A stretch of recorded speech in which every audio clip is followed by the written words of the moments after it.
All right, it's your boy Diesel. This is Do It For The Boys. You already know what we're here for. We helping all of my fellas become better versions of themselves, in turn to attract better partners and build better relationships. So let's jump straight into it. If you're too nice, she'll use you. Let me explain. Being a good man does not mean being a doormat. A lot of guys think that just because you're nice, you're patient, you're generous, you're caring, you listen, that she's going to like you or that she'll fall for you. In reality, that's exactly how you get taken advantage of and disrespected. So nice guys finish manipulated, right? If you lead with kindness, she's going to see it as weakness. And women know when your niceness is just a mask for approval seeking. And sometimes I'm going to say I don't think that they do.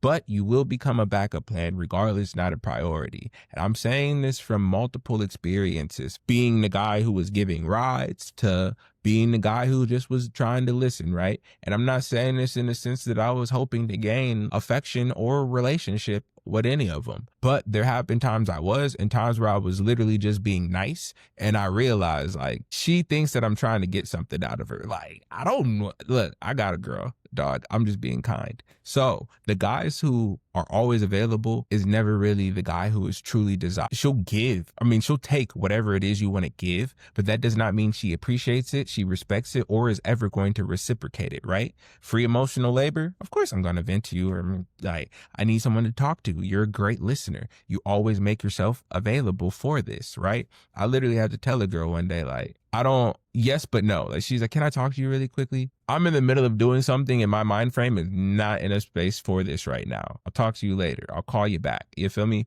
If this was my girl, of course I got time to talk to you, babe, especially if you asking, that means you're going through it. You're not my girl, dog. And it's not my responsibility to be here to hold space for your emotions, especially because I'm an empathetic person and listener. So I'm going to in turn sympathize, empathize, and start thinking about ways to, you feel me? I don't have time for this right now. I have things that I need to get done, right? So giving free gifts, rides, attention, of course is going to be accepted. Why wouldn't it be accepted? But that does not mean that you are going to be accepted or chosen romantically, platonically, friendly, none of that. I'm going to take the benefits while they're here, and so be it, because you didn't make her do anything to earn your attention, your affection. You're literally just meeting someone and giving them the things that they want. I bet this is beautiful. If you're giving loyalty to someone who only sees you as an option, that's on you, dog, because it's on us as men to make sure that we're vetting situations. A good leader makes sure that before he steps into an area,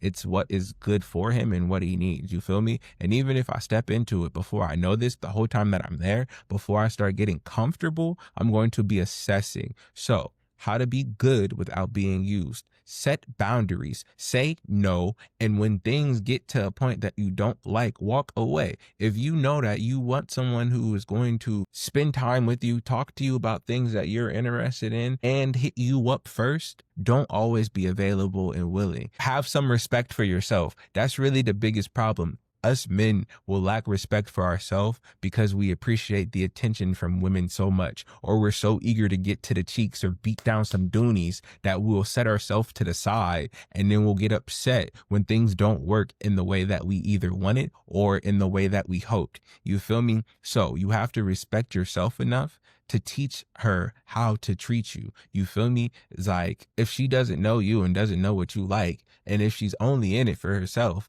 she's never going to pay attention to you.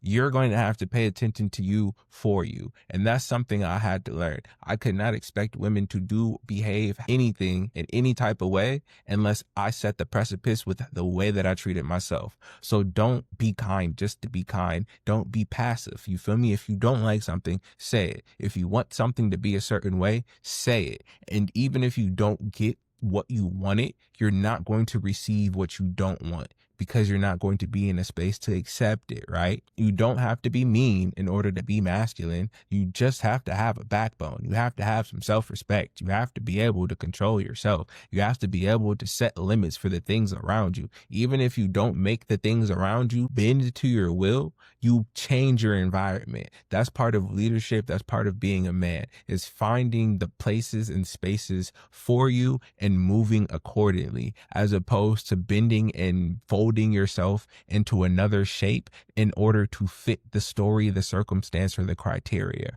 Nice guys don't finish last because they're good men. They finish last because they don't know how to lead and they don't know how to respect themselves. So start respecting yourself and watch how quickly she either steps up or steps off. You feel me? Like she's either going to appreciate the standards you set for yourself, or she's going to be intimidated by it or feel as if it's too much work because it's not what she was looking to do. You feel me? So hit the like button, subscribe if you're tired of being a fallback guy or feeling like you're overextending yourself, because I got more gems for you. Go ahead and comment. Have you ever felt like you were being used for your kindness, and what did you learn from it? You feel me? I just told a woman the other day who she like, it seems like you've grown and matured so much. And I was like, no, I'm just far less lenient about things, because I used to let shit ride just because I didn't feel as if it mattered, or I felt as if I was above it because it didn't hinder me from staying autonomous. But in hindsight, it had nothing to do with whether or not it inhibited me, and everything to do with the way that people were perceiving me and perceiving what would be acceptable treatment.